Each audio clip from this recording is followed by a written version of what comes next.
The phone buzzed gently against the kitchen counter. I had just poured myself a cup of lukewarm tea when I saw Sophie's name flash on the screen. My thumb hovered before answering. "Hi, sweetheart," I said, voice warm, rehearsed. A small pause, then her voice, brisk, oddly bright. "Mom, we moved. Out of state. Last week actually. I meant to call sooner." The words dropped like a stone in my chest. I blinked, lips slightly parted, unsure if I'd even heard her correctly.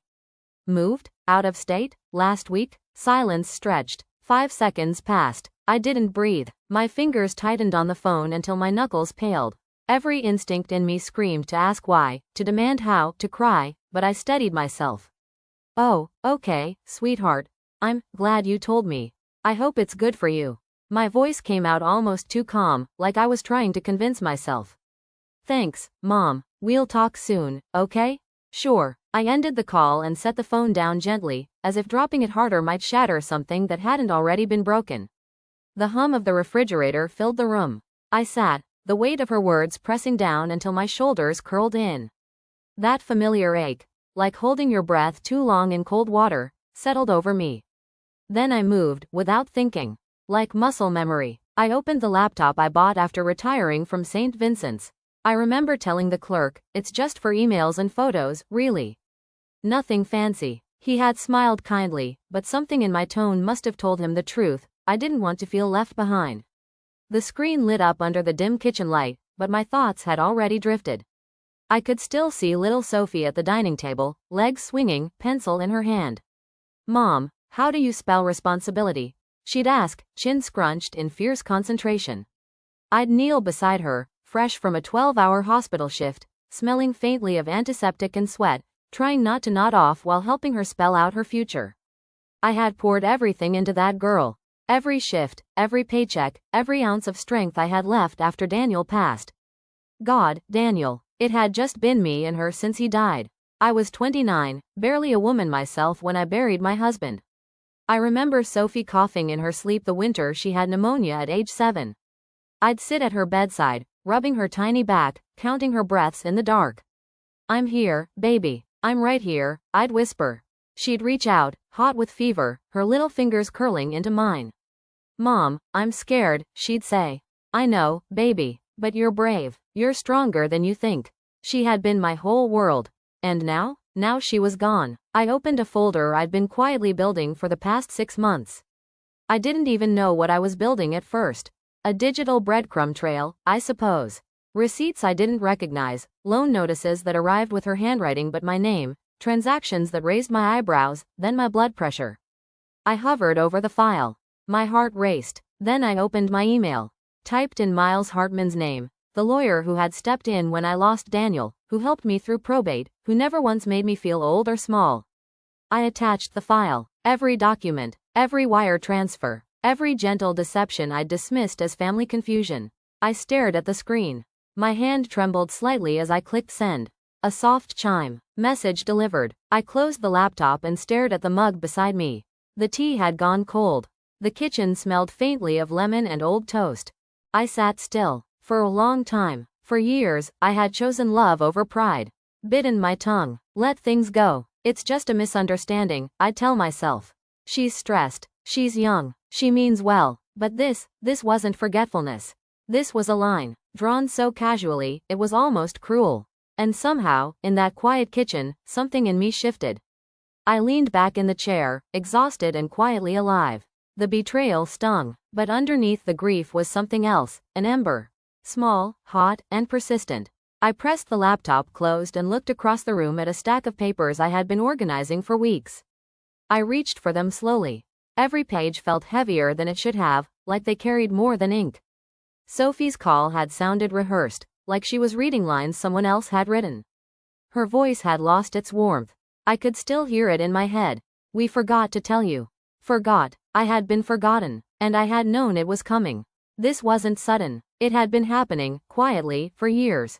The shorter phone calls, the holidays she couldn't make it, the time she said, "Mom, I know you mean well, but I think I just need space." I had nodded and smiled and told myself it was natural. That kids grow up, but this wasn't growing up. This was leaving someone behind. This was erasing me. And I wasn't ready to disappear. The following week, Sophie called again. Her voice sparkled through the phone, breezy and excited, as if the last call had never happened. Mom, I have to tell you, I've met someone. I smiled automatically, though it barely reached my cheeks. Oh? I replied, my voice gentle, guarded. His name's Lucas, she gushed. Lucas Reed. He's incredible, super sharp, works in finance, investment strategy, real estate, all that. And he's just so focused. He thinks I've been playing too small, living too safe. He's helping me dream bigger. Dream bigger. The phrase settled oddly in my chest. That's nice, sweetheart. Just make sure it's still your dream you're chasing, not someone else's. A pause. Not long, but cold. She chuckled lightly, but the kind that said she didn't want to hear what I just said. You always worry too much, Mom. I opened my mouth, then closed it again. It wasn't worth it, not now. A few days later, my phone rang again, but it wasn't Sophie. Clara Whitmore? A smooth voice floated through the receiver. This is Lucas Reed. Sophie's mentioned you a lot. I thought I'd reach out, connect. I stiffened slightly. He sounded polished, each syllable wrapped in confidence like it had been rehearsed. She's lucky to have you, he continued. You've done a remarkable job. And now, well, it's her time, right? Something in me shifted. I listened, quietly. His words felt deliberate, like velvet covering something sharp. She'll do amazing things, Clara. She just needs people to let go of the past so she can step forward. I nodded politely. My jaw clenched. Well, I said, letting go of the past doesn't mean forgetting who you are. He laughed. Charming. Light. I'll let you two talk soon. She's glowing lately. I think she's never been happier. Of course, I thought. Because she's leaving the rest of us behind. That weekend, Sophie showed up at my door with a bright smile and a folder of papers clutched in her arms. Mom, she said, breathless. I need a favor. Just something quick. Lucas says it's the smart move for us, strategic. Just some refinancing and guarantor forms. Little things. My stomach dropped. I stared at the folder. Legal papers. Pages and pages of fine print. My name already printed on half of them. Guarantor? I murmured. Sophie, this is a lot. This is $200,000. She reached for my hand gently, her eyes wide, pleading. Please, Mom, you always said you believed in me. Lucas said this will help us launch the next chapter. It's just paperwork. It doesn't mean anything's at risk. But I saw it. The spark of urgency in her eyes, the too bright smile. She was selling me something, and she didn't even know it. Still, my fingers turned the pages. I wanted to trust her. My heart wanted to believe I was helping. Helping her grow, helping her dream. Lucas arrived soon after, all charisma and cologne. He took the folder and slid it toward me like it was nothing more than a school permission slip. It's a bridge, he said. To something bigger. Think of it like planting seeds. I hesitated. You're doing the right thing, Sophie whispered. She pressed her hand to my shoulder. You always have. I signed. Each stroke of the pen felt like cutting threads I didn't realize I needed to hold. That night, I sat at the dining table alone, staring at the final page. My name, my signature, my savings, my risk. The silence in the room buzzed louder than the city outside. I tried to sleep, but I kept waking to Sophie's voice in my head. It's only paperwork. It's safe. You always believed in me. I rose before dawn, my hands trembling. I flipped through the pages again, line by line. Some of the terms I barely understood. But I knew this. I was exposed. My name, my future, my dignity, were now in their hands. The next time I visited Sophie and Lucas, their new house was a cathedral of ambition. Floor-to-ceiling windows, polished concrete counters, a sculpture in the entryway I didn't understand. Lucas opened the door with a grin. Clara, welcome to the new empire. I forced a smile, arms full of linens. Sophie met me halfway down the hallway. She looked radiant, glowing with pride. We saved a space for you, she said, leading me toward the back.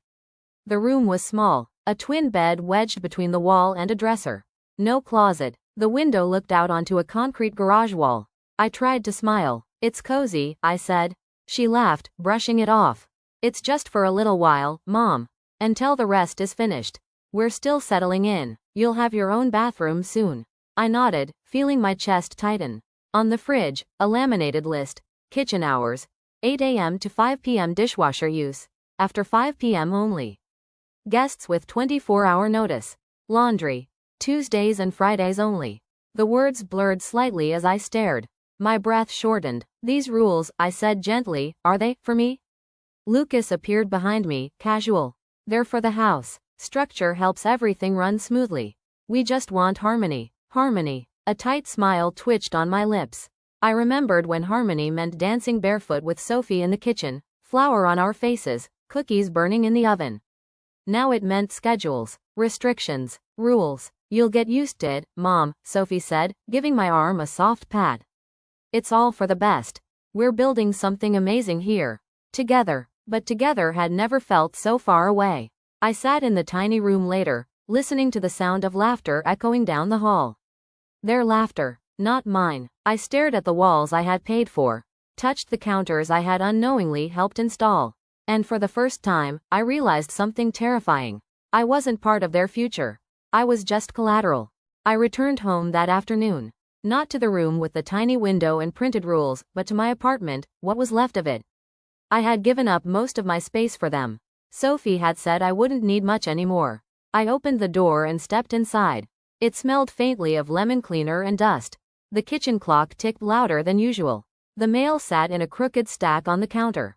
I reached for it, absently, until I felt a strange thickness in one envelope. My name was printed in bold. Official. I opened it, breath hitching halfway through the motion. $200,000 owed. I stared, frozen. My fingers trembled as I flipped through the rest. Loan notices, unpaid property tax bills, insurance statements for accounts I didn't recognize. Account numbers I had never seen. Some were months overdue. My chest burned. I sat down, knees weak, hands rifling through the mess, trying to find sense in it all. These were in my name. I picked up my phone and called Peter Langston, my old financial advisor, the one Daniel had trusted before he passed. Peter, I said, my voice cracked. Something's very wrong. He was calm, measured, but I heard it, that quiet tension beneath his voice. Breathe, Clara, he said. Send me what you have. All of it. I spent the next 3 hours snapping photos, scanning documents, organizing a chaos I had never agreed to create. My tea sat untouched. The light shifted from golden to gray across the living room floor. Then the phone rang. Sophie. I hesitated before answering. My hand hovered like it knew what I didn't want to admit. Mom, she said cheerfully, how's everything? You sounded busy earlier. Busy. I laughed. Just once. Sharp. Cold. Sophie, I said, slowly, why are there loans in my name? A pause. Too long. I mean, Lucas said it was just standard paperwork, she answered. It's all structured legally, nothing shady. He knows people who do this all the time. For their families. For their families? My voice rose, just barely. Sophie, did I ever say yes? Did I sign anything that listed my assets, my retirement, my credit for your house? Your taxes? Oh, come on, she said, exasperated now. You're being dramatic. You signed everything. We walked you through it, remember? I remember being coached, Sophie, I snapped. I remember being reassured, rushed, convinced. She sighed. Mom, don't be like this. We're a team. This is what families do. But it wasn't what families did. Not my idea of family. Not the kind of love that raised her, held her through sickness, fed her through hunger, and tucked her in with whispered lullabies when I had nothing left in me but hope. I hung up. My hands shook. But beneath the tremor, a new stillness settled. Not silence. Not grief. It was resolve. Peter called back an hour later. Clara, he said quietly. This isn't just sloppy paperwork. This is serious. Your name has been used as collateral. They've taken out lines of credit under your information. They've put your retirement fund at risk. This isn't accidental. They knew what they were doing. I felt the world tilt. Lucas's voice echoed in my memory. Think of it as a bridge. A strategic opportunity. Seeds. No, it was a noose. And I had helped them tie it. I sat back in my chair. I could feel the ache deep in my bones, not the tiredness of age, but of betrayal. Of being fooled by the people you loved most. Of seeing their faces every day and realizing they had quietly, methodically hollowed you out. I looked around the apartment. The pictures on the wall. Sophie's kindergarten drawing still hung beside the thermostat. Me and Mommy in purple crayon. I stared at it for a long time. My breath shallow. That night, I didn't sleep. Instead, I opened a new folder on my laptop. I started collecting everything: bank statements, receipts, emails, screenshots of every message that sounded too smooth in hindsight. Transactions, transfers, even social media posts. They thought I'd forget. They thought I wouldn't notice. They mistook quiet for weakness. But I had been a nurse for 33 years. I had held dying hands. I had fought insurance companies. I had buried my husband and raised a daughter alone. I could handle this. I just needed a damn good lawyer. And I knew exactly who to call. The next morning, I stood at my front door, clutching a thick file folder with both hands. I had been up all night preparing it. Every receipt, every agreement, every shred of financial betrayal stacked in careful order. I had double-checked every name, every date. I had even labeled the tabs. It was something I hadn't done since I left nursing. The air outside was cold, sharp, but I didn't feel it. When I opened the door, Miles Hartman stood there. He looked younger than I expected, maybe mid-40s, but his eyes had that weathered steadiness that made you feel like you were being seen, truly seen, without judgment. He extended a hand. His grip was firm, respectful. "Ms. Whitmore, thank you for trusting me with this." "Clara," I corrected gently. "Call me Clara." He nodded once. I led him inside, the file clutched tightly to my chest. We sat at my kitchen table. The same table where Sophie once painted birthday cards and spilled juice and practiced spelling words. The same table where I had reviewed her university acceptance letter with tears in my eyes. Now, it felt like the last place where anything had been real. I slid the folder toward Miles, then folded my hands and waited. He opened it, methodical, careful. As he began to flip through, I watched his eyebrows draw in. He didn't speak right away, but his expression sharpened, his mouth set. When he finally looked up, his voice was calm, but his words carried weight. "You've done most of the work already, Clara. You've documented everything. This is solid and painful, I'm sure."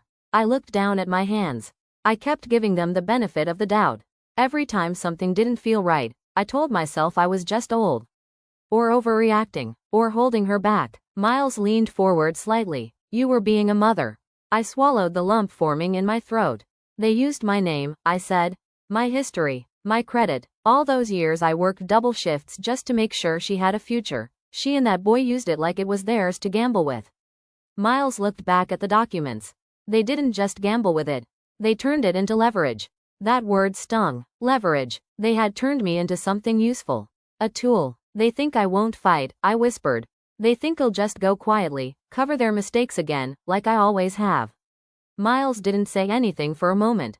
Then he placed a hand gently on the folder. "They're wrong." The next 2 weeks blurred into one long pulse of preparation. Emails, letters of intent, notices to financial institutions, paperwork with language that made my eyes hurt. But I stayed with it. Miles walked me through every step. Patient, honest, fierce. He filed an emergency motion to freeze further transactions tied to my accounts. He flagged my credit with a security alert. He began the process of tracing the misuse. Every document signed under pressure, every transaction authorized without consent. Peter Langston helped verify accounts, too. Both men worked late into the evenings, sending me updates that made my heart clench with both relief and shame. Because the trail was longer than I'd feared. They had used my identity for a home loan, a line of credit tied to my retirement, co-signed documents for Lucas's business, a personal loan that defaulted 2 months ago. The numbers made my head spin. But it was the intent that gutted me. They didn't stumble into this. They planned it, smoothly, carefully, as if I wouldn't notice, as if I didn't matter. One night, Miles and I sat with everything spread out across the table. I reached for a document and saw it, my own signature at the bottom of a refinance form. Familiar, slanted, belonging to me, but I didn't remember signing it. "Miles," I said slowly, "this page, it looks like mine, but I don't think this is my signature." He took it carefully and looked closer. "Forgery," he muttered, "or digital manipulation." My stomach turned. Sophie, my Sophie, the little girl who once braided her doll's hair beside me as I balanced medical bills and grocery receipts. The one who used to say, "Mom, you're my favorite person in the whole world." Had she known? Had she watched Lucas do it? Had she looked away? I don't know which hurt more, the betrayal, or the silence. A week later, I got a call. "Sophie." "Mom," she said, her voice too sweet. I could almost see her standing at their polished kitchen island, holding her phone with one hand, sipping coffee with the other. We're having a little dinner party this weekend. Want to come? I paused. The audacity of it was so stunning, I laughed. Just once. Low. And it stopped her cold. Dinner? I repeated. Before or after you and Lucas finish dismantling the rest of my financial life? What? I could hear the tension snap in her voice. You used me, Sophie, I said, voice steady. You and your ambitious fiancé. You didn't just forget to tell me you moved. You moved me out of my own life. Mom, I don't understand. You don't want to understand, I said. Because if you did, you'd have to admit what you've done. There was a long silence. Then, quieter. We didn't mean to hurt you. Lucas had ideas. And you always said you wanted me to succeed. I did, I whispered. But not at the cost of my dignity. I hung up, not out of anger, but necessity. I needed the quiet. I needed clarity. I needed to stop being someone who hoped they would do the right thing, and become someone who made sure they couldn't do the wrong thing again. The courtroom was colder than I expected. Not the temperature, just the atmosphere. Like walking into a place where emotions weren't allowed to breathe. I sat beside Miles at the plaintiff's table, my hands resting on the same file that had once lived on my kitchen table. It looked different now, worn, traveled, but it was stronger, like me. Across the room, Sophie sat beside Lucas. She was dressed neatly, professionally, her hair tucked behind her ears just like she used to do before school. Lucas looked every bit the smooth operator, confident suit, charming smile, his hand resting lightly on hers as if to steady her. But she wouldn't meet my eyes. Not once. The judge entered, and all rose.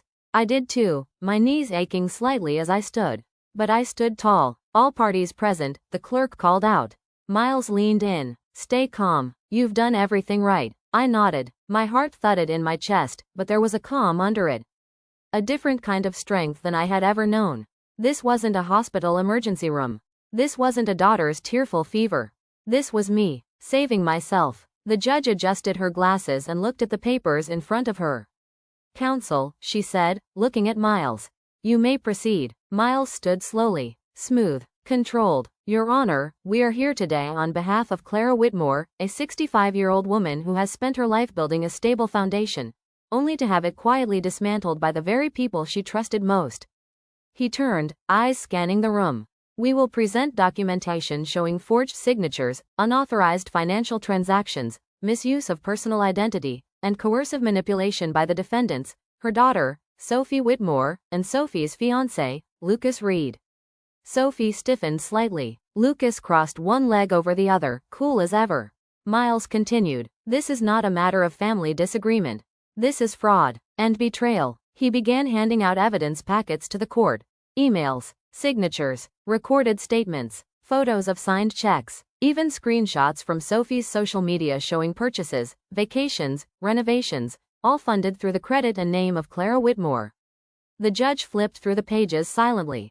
Her eyebrows twitched once, then again. Do the defendants wish to respond? She asked. Lucas stood, smooth as ever. Your Honor, we acknowledge that financial agreements were made.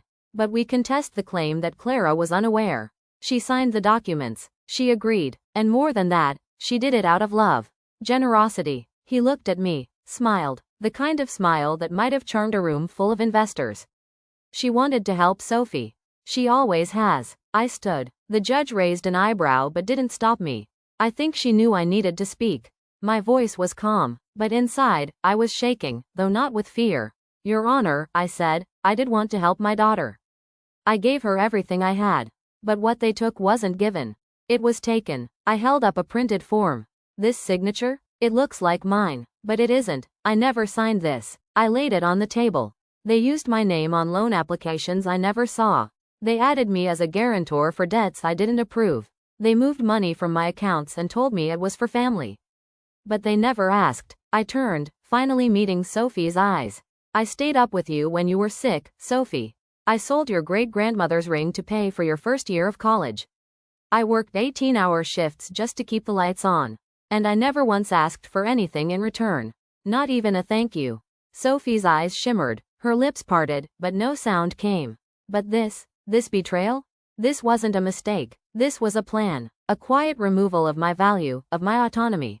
I turned back to the judge. I may be older. I may be tired. But I am not invisible. And I will not be erased. The courtroom went still. Lucas looked away. The judge finally spoke, her voice clipped and clear. The evidence is damning. The court finds that the defendants, Sophie Whitmore and Lucas Reed, acted with deliberate financial misconduct, unauthorized use of identity, forgery, coercion. She set the documents down gently. The court will initiate the reversal of all unauthorized transactions, immediate freeze of joint assets. Clara Whitmore's name shall be removed from all co-signed debts, and restitution will be considered. Sophie let out a sound, half gasp, half sob. Lucas's face darkened. He leaned back in his chair, jaw clenched. I didn't look at them again. The gavel fell. Bang. Final. Irrevocable. Miles turned to me after, quiet and steady. You did the hardest part, he said. I thought the hardest part was being ignored, I said. But it turns out, it's reclaiming your voice. After years of silence, he smiled, nodding once. You're stronger than you think, Clara. I looked at the file in my lap. It was no longer heavy. Just full. Full of truth. Full of proof. Full of what I had survived. The day I moved into my new apartment, it rained. Not the stormy kind. Just a steady, soft drizzle that blurred the windows and slowed the world down enough to breathe. The kind of rain that feels like a reset. A wash. I stood in the center of the small living room, cardboard boxes around me, and felt still. There were no voices arguing about dishwasher schedules. No doors shutting sharply. No lists typed to the fridge. Just me. And peace. The walls were bare, but the silence was warm. The kind of silence that didn't feel like being ignored, but chosen.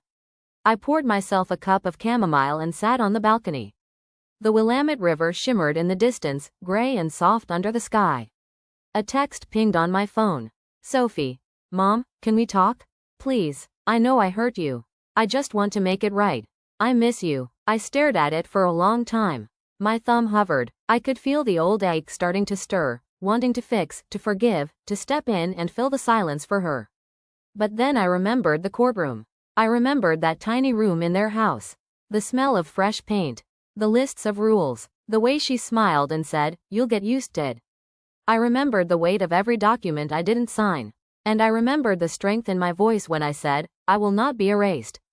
I typed slowly. Not right now. I need space. I'll reach out when I'm ready. Then I set the phone face down and sipped my tea. I didn't cry. Not out of bitterness, but clarity. I had loved my daughter more fiercely than I loved myself for too long. I had given and given, until I was just the scaffolding holding up her dreams. And now? Now I was standing on my own foundation. Later that week, Miles called. All legal notices have been served, he said. The reversal is in motion. The house no longer carries your name. Your credit is secure. You're free of it all, Clara. I smiled. A small, full smile. Not the kind people see. The kind you feel. Thank you, Miles, I said. Truly. You did the hard part, he said gently. You chose yourself. Some nights, I still remembered little Sophie. The way she used to run to me after school, waving construction paper cards, yelling, "Mom. I made this for you." I still loved her. That would never change. But love, real love, doesn't ask for silence. It doesn't build castles on someone else's back and call it gratitude. And forgiveness, it doesn't mean going back. It means letting go without letting yourself go, too. I filled my new space with softness. Books I loved. A few plants. Photos from the years I chose to remember. I donated the rest. There was a freedom in the